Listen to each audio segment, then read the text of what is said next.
This is for the children that they call suburban, the outskirts of importance who carry the burden of a stolen identity, who cling to the urban edges and obscenities of city dwellers, who dream of wasting money on fortune tellers just to be told there's a curtain between them and a certain future. No better than the career advisor who delivered the sermon. You could be the bed pusher but never the surgeon. You could be the cider but never the bourbon. You could be the prostitute but never the virgin. This is for the children that think that no one heard them, crying under lamplights with the foxes in the twilight, who haven't seen the stars before because no one ever stirred their souls enough to fight for the above and not the below. This is for the children with a history of letting go of boxing gloves and status quo, who believe success is reserving a club table with some Veuve Clicquot.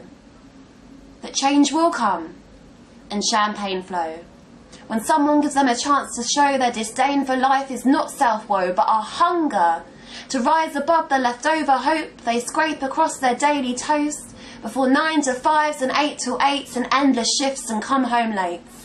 Yes, this is for the children whose families are nuclear, atomic, who at age 8 were at the office buying tonic for mum's gin and watched a chronic cancer kick a drunken body in, who don't pray to God for answers, to become great movie stars or dancers, who don't pray their shitty lives would fly by any faster, but just pray for time, for lab coats to make advances. Just pray for their mother's sake they'll make a better fate of her poor chances. Yes, this is for the children who have been taught to wait. The kids who were abused well before their use-by dates when everyone around them just took what they could take, leaving them with broken morals, a repertoire of slurred vulgarities, who you call the charity cases but know much more about humanity than both you and I ever could. They make the most of a life given and look at it with clarity.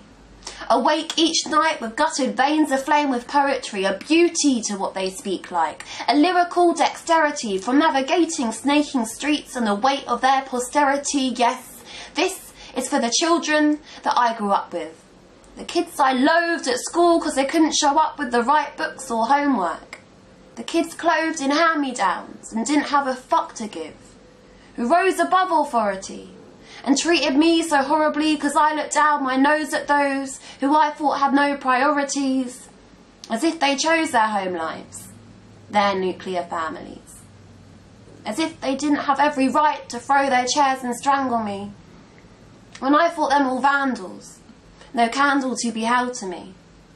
Yes, this is for the children that I once called bullies, just a really lucky girl who never understood them fully.